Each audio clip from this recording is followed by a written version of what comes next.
Ya pemirsa, Ketua Badan Pengawas Pemilu mempertanyakan hilangnya grafik angka perolehan suara Pilpres dan Pileg 2024 pada aplikasi Sirekap KPU. Bagja pun meminta KPU menghentikan sementara website Sirekap karena adanya perbedaan data dengan formulir C1. Sekarang sudah diberhentikan sementara atau bagaimana? Jangan juga sistem yang sudah dibangun itu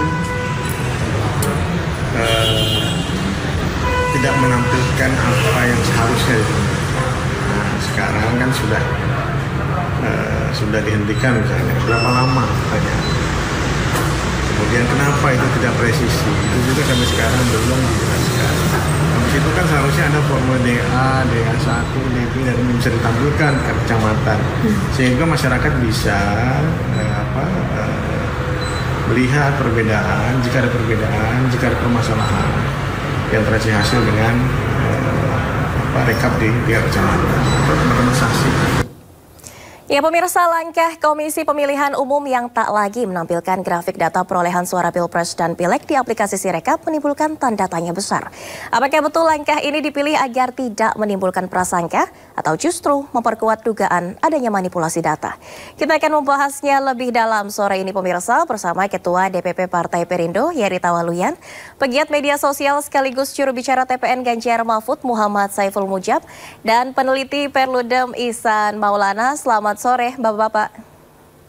Selamat sore Mbak. Selamat sore semua. Baik, sayang sekali sebetulnya kami sore ini juga sudah mengundang dari pihak KPU, namun tidak ada yang merespon ataupun berkenan untuk hadir di dialog sore hari ini. Baik, mungkin kita ke Bang Yeri terlebih dahulu. Bang Yeri, ini dari Perindo sendiri menilai dengan tidak lagi ditampilkannya data numerik di Sirekap, apakah ini merugikan ataupun menyulitkan Perindo untuk mengawal penghitungan suara sejauh ini?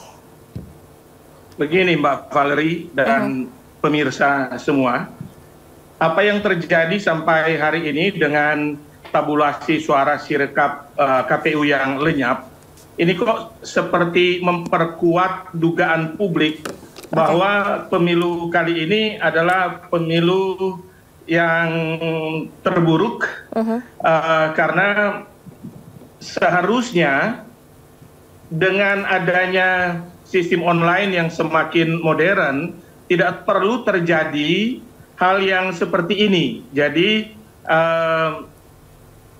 lembaga negara penyelenggara pemilu, situsnya itu seperti situs anak kemarin sore yang baru belajar membuat situs online yang sedang praktek gitu. Jadi pagi berubah, siang berubah, sore berubah. Nah, dengan adanya tabulasi suara Sirekap yang hilang, ini ada 4 hal yang bisa terjadi di publik. Yang pertama, publik dipersulit untuk memiliki akses, untuk mendapatkan akses, untuk ikut mengawasi hasil pemilu.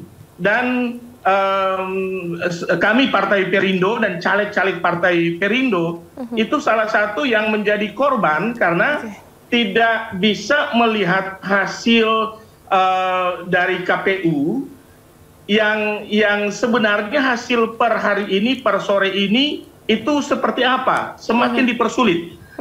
Kalau lihat C1-nya itu kan ada ratusan ribu C1 yang harus diteliti satu persatu. Ini mempersulit.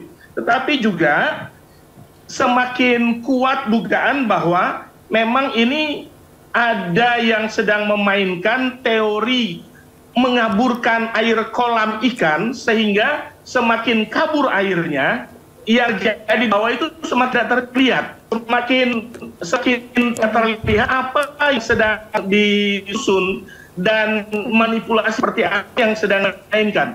Publik semakin sulit melihatnya, tetapi dugaan publik justru semakin menguat bahwa memang sedang terjadi manipulasi dari hasil pemilu. Dan publik akhirnya tidak bisa lagi dibodohi dan menyangkal bahwa memang ada invisible hand yang sangat kuat, yang sangat powerful, yang sedang mengatur hasil pemilu. Itu semakin menguat dugaan publik. Makanya hasil survei Litbang Kompas itu kan 62% publik menyatakan bahwa perlu adanya angket. Hak angket itu perlu dilakukan. Artinya 62% publik mereka sadar bahwa pemilu kali ini itu pemilu yang boleh dikatakan curang. Seperti itu dulu. Baik, baik. Pemilu terburuk dan tadi kalau kata Bang Yeri ini seperti mengaburkan air kolam ikan. Mungkin kita ke Bang Syaiful. Bang Syaiful, tanggapan dari TPN sendiri bagaimana? Apakah betul ini seperti yang tadi Bang Yeri katakan ini justru memperkuat dugaan adanya memang dugaan-dugaan kecurangan dan juga seperti potensi ada manipulasi data? Ya, sebelum menuduh ke arah itu, saya rasa dengan lenyapnya data di Sirekap per hari kemarin ini menunjukkan ada kehilangan hak publik untuk mengakses perkembangan pemilu. Saya rasa inisiatif adanya Sirekap ini merupakan inisiatif yang positif untuk memberikan kami publik akses informasi tentang suara yang sudah kami berikan pada tanggal 14 Februari kemarin. Sehingga ketika argumentasi bahwa Sirekap ini bermasalah akhirnya dibatasi informasi publik perihal perkembangan suara, justru secara mendasar hal yang dilakukan oleh KPU ini membatasi hak kami sebagai publik, hak kita semua sebagai publik untuk mengetahui perkembangan pemilu.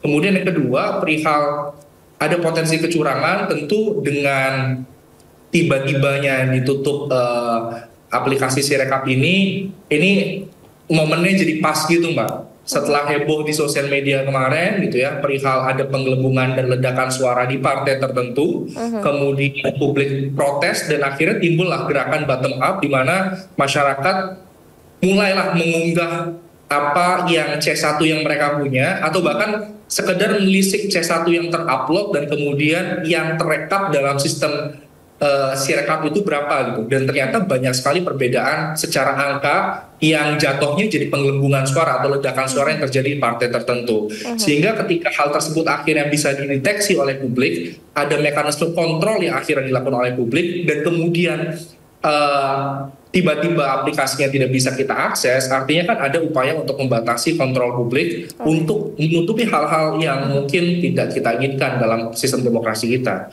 Bisa saja kecurangan, bisa saja manipulasi, bisa saja penggelembungan suara atau apapun itu yang tentu kami sebagai publik, kita semua sebagai publik punya hak untuk bisa mengawasi dan mengontrol jalannya pemilu. Dan saya sepakat juga ada mekanisme konstitusional yang bisa dilakukan, salah satunya melalui hak angket. Ibarat sebuah penelitian, quick count ini adalah metode yang dilakukan secara kuantitatif untuk mengukur dan memprediksi hasil pemilu. Tetapi hak angket bisa menjadi metode kualitatif untuk menjawab kecurigaan dari publik tentang adanya potensi kecurangan, kejanggalan, manipulasi, dan lain sebagainya. Sehingga saya rasa keterbukaan informasi publik melalui Sirekap itu menjadi hal yang penting. Kemudian dalam hal ini TPN Ganjar Mahfud dan kemudian partai-partai yang terlibat di dalamnya juga mendorong adanya hak angket supaya bisa menjawab adanya kecurigaan tentang kecurangan, kejanggalan dan lain sebagainya. Kalaupun tidak ada, setidaknya kan kita punya kepastian hukum bahwa pemilu ini berjalan secara demokratis dan sebagaimana mestinya. Baik, dari TPN juga sama tadi seperti Bang Yeri dari Perindo bahwa ini memang ada upaya membatasi kontrol publik dan terkait dengan keterbukaan informasi publik, KPU ini menyalahgunakan seperti itu. Kita ke Perludem, mungkin Bang Ihsan. Ini kan dari Sirekap sebelumnya juga sudah banyak kontroversi dari mulai berita-berita hoax, misalnya server yang dikatakan ada di Tiongkok, di Prancis, kemudian juga ada dugaan join cloud dengan Alibaba Singapura. Dan kemudian saat ini ditambah lagi dengan KPU yang justru menutupi data ataupun tidak menampilkan data numerik terkait dengan hasil rekapitulasi sementara. Apakah menurut Perludem ini langkah yang benar atau justru ini semakin memperburuk kisruh Sirekap saat ini, Bang Ihsan? Ya, kalau kami melihat ya dengan ditutupnya data grafik ini makin mengkonfirmasi kecurigaan publik soal potensi adanya penggelembungan dan pengurangan bahkan pergeseran suara. Masalahnya Mbak, akses publik itu terbatas bukan hanya pada data grafik. Bahkan informasi tools per daerah pemilihan atau dapil di Sirekap itu juga hilang. Nah ini yang perlu dikonfirmasi oleh KPU. Jangan-jangan memang KPU mempersulit akses publik untuk melihat bagaimana perolehan suara dari tingkat TPS sampai dengan proses rekap manual berjenjang, karena angka dapilnya itu dihilangkan, gitu ya. Nah, itu yang kami curigai bahwa memang proses penggelembungan, pergeseran ini mungkin potensi terjadi. Kami sempat sampaikan ke KPU bahwa kalau ada kesalahan pembacaan data yang dilakukan oleh Sirekap, maka Sirekapnya yang diperbaiki, bukan teknologi informasinya yang ditutup. Nah, pada saat isu ramai Sirekap yang salah atau gagal membaca data dari C-Hasil, kami sampaikan, lakukan dong audit forensik terhadap penggunaan teknologi informasi yang digunakan oleh KPU. Nah, sampai hari ini kan kita belum pernah dengar tuh, apakah KPU sudah melakukan audit forensik dengan melibatkan lembaga independen, bagaimana sertifikasi teknologi kepemiluan yang ada begitu ya. Tapi tiba-tiba dia membypass saja gitu ya, proses untuk memperbaikinya tidak dilakukan, tapi tiba-tiba di ujung data grafiknya dihilangkan. Dan bahkan salah satu tools yang sangat penting untuk kontrol yaitu melihat pergeseran suara atau proses rekapitulasi yang terjadi gitu ya, tools dapilnya itu juga ikut dihilangkan. Ini kan makin konfirmasi ya kecurigaan publik soal isu soal penggelembungan dan pengurangan suara. Apalagi isu ini kan muncul Mbak ketika ada proses pergeseran temuan ya, penggelembungan suara dari partai satu ke partai yang lain gitu ya. Padahal sebetulnya kalau mau itu diperbaiki sedari awal, tidak perlu ada sistem data grafik yang ditutup oleh KPU. Tapi ini yang perlu dikonfirmasi oleh KPU. Kenapa dia melakukan itu dan apa landasan hukumnya?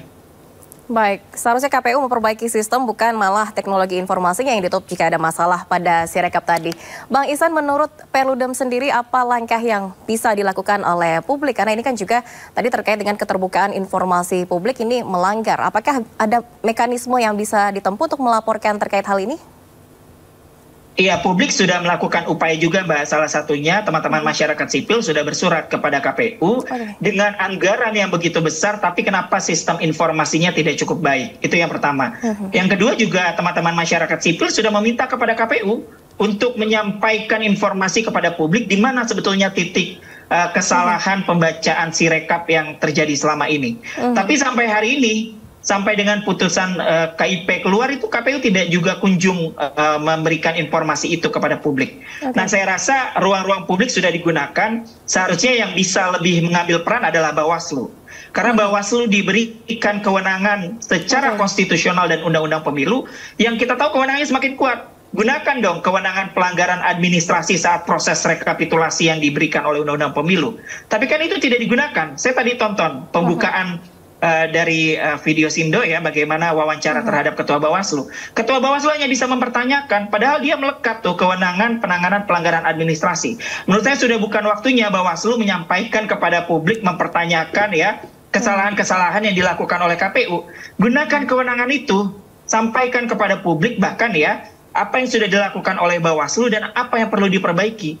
Saya rasa masih ada cukup waktu ya, 13 hari lagi. Tenggat waktu yang diberikan oleh Undang-Undang Pemilu 35 hari sebelum penetapan perolehan suara sah secara nasional yang harus dilakukan oleh KPU. Baik, Bawaslu ini yang mempunyai kewenangan untuk bisa menegur atau mendorong KPU untuk memperbaiki teknologi informasi yang saat ini justru semakin bermasalah dan semakin menurunkan kepercayaan publik terhadap Sirekap. Kita kembali lagi ke Perindo, Bang Geri. Ini kan masih ada waktu menunggu rekapitulasi berjenjang akhir. Kalau kita menghitung 35 hari sejak 14 Februari lalu, kemungkinan kan baru akan diumumkan di pertengahan Maret nanti. Dari Perindo sendiri sejauh ini langkahnya bagaimana untuk mengawal suara? Apakah saat ini akan mengecek ataupun melakukan rekapitulasi berarti secara manual begitu per kecamatan, per kabupaten dari formulir C hasil plano yang ditampilkan di Sirekap atau bagaimana? Tentu kami dari Partai Perindo tetap mengawal hasil perhitungan suara, jadi formulir C1 dan seterusnya secara berjenjang itu oleh pengurus Partai Perindo di setiap tingkatan itu tetap dikawal. Tetapi poinnya begini, kita harus melihat ini dari gambar besar bernegara. Jangan sampai pemilu 2024 nantinya dikenang oleh anak cucu kita sebagai pemilu yang curang, pemilu yang dipaksakan hasilnya oleh pihak tertentu, dan pihak tertentu itu dugaannya adalah penguasa itu sendiri. Oleh karena kebetulan si penguasa ini keluarganya ada di atau memegang pucuk pimpinan di partai tertentu. Nah, jangan sampai 9 tahun atau 10 tahun yang sudah berjalan baik, lantas dinodai oleh hasil pemilu yang dipaksakan supaya partai-partai tertentu yang harusnya tidak lolos ke Senayan itu dipaksakan untuk lolos. Tunggu saja, nanti kan masih ada pemilu 2029 di mana bisa bertarung lagi secara fair, secara adil, dan jangan sampai melukai hati publik. Sebab kalau melihat sentimen di publik, ini kok seperti publik mulai merasakan ada otoritarianisme yang dipaksakan di hasil pemilu. Berbagai ini artinya Bang Yeri ini ada kaitannya Sirekap yang tidak lagi menampilkan data numerik ini artinya ada kaitannya dengan kemarin yang heboh terkait penggelembungan ataupun suara yang melonjak dari salah satu partai begitu karena waktu yang berdekatan ini.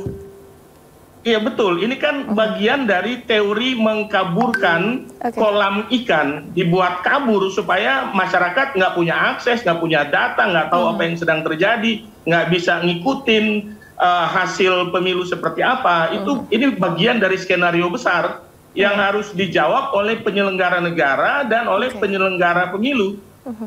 Seperti itu. Sangat disayangkan aja kalau hasil pemilu dipaksakan, ini akan membuat cacat bagi jalannya sejarah bernegara kita ini.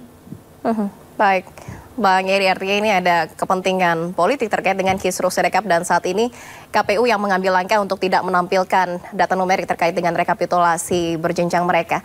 Baik, kita ke TPN Bang Saiful. Ini mungkin tanggapannya seperti apa? Tadi kan juga dari PLUD menyebut bahwa masyarakat sudah mulai menempuh langkah, tadi sudah menyurati KPU, namun tetap kewenangannya yang paling tinggi ada di Bawaslu sebagai penyelenggara pemilu begitu. Kalau dari TPN sendiri apakah akan menempuh langkah terkait hal ini? Iya, ini sebenarnya kesempatan terakhir ya untuk Bawaslu dan KPU untuk menunjukkan bagaimana kualitas kerjanya. Karena selama ini kan kita banyak mengkritik bagaimana penyelenggara pemilu kali ini bisa menghadirkan pemilu yang kalau tadi mengutip pernyataan pemilu terburuk ya Pak ya, pemilu terburuk sepanjang sejarah. Artinya ini menjadi kesempatan terakhir untuk Bawaslu untuk bisa menunjukkan perannya. Seperti yang sudah disampaikan Perludem, harusnya kisruh yang terjadi saat ini memberikan ruang bagi Bawaslu untuk bisa berperan lebih, untuk bisa memberikan akses informasi kepada publik, kemudian menjaga perhitungan suara rakyat ini dengan sebaik-baiknya dan lain sebagainya. Sehingga dari TPN tentu kami melalui jalur parlemen itu akan menggunakan hak angket ya yang konstitusional untuk bisa melakukan penyelidikan gitu. Baik. Dari TPN sendiri akan menempuh jalur parlemen melalui hak angket terkait dengan kisruh pemilu ini yang tadi sepakat artinya dengan Bang Yeri bahwa ini merupakan pemilu terburuk sepanjang sejarah. Terakhir mungkin dari Perludem, Bang Ihsan, apa harapannya terhadap KPU? Apakah jika ini nantinya tidak diperbaiki artinya keterbukaan informasi ini masih tetap akan berlangsung seperti ini hingga rekapitulasi berjenjang akhir mungkin? Ya, KPU harus segera berbenah ya tentu, karena limit waktu untuk memperbaiki dalam konteks tahapan rekapitulasi masih cukup kalau kami lihat ya, masih ada 13 hari lagi. Dan di proses rekapitulasi nasional kita belum lihat tuh penyampaian dari masing-masing provinsi. Jadi masih ada waktu yang cukup sebetulnya untuk KPU bisa memperbaiki Sirekap gitu ya dengan membuka data kembali. Baik. Artinya ini nanti dari Perludem juga akan sama-sama mengawal, dari Perindo juga dan juga dari TPN akan mengawal dan tentunya diharapkan KPU juga bisa segera memperbaiki kisruh ini agar kepercayaan publik juga kembali meningkat. Dan tadi juga seperti yang disarankan bahwa Bawaslu memiliki peran penting ini untuk bisa berperan lebih dan juga menunjukkan perannya sebagai penyelenggara pemilu. Terima kasih banyak peneliti Perludem Ihsan Maulana, pegiat media sosial sekaligus juru bicara TPN Ganjar Mahfud Muhammad Saiful Mujab dan Ketua DPP Partai Perindo Yeri Tawaluyan telah bergabung dalam dialog di Sindo Sore. Bapak-bapak, salam sehat, selamat beraktivitas kembali. Selamat sore. Selamat sore.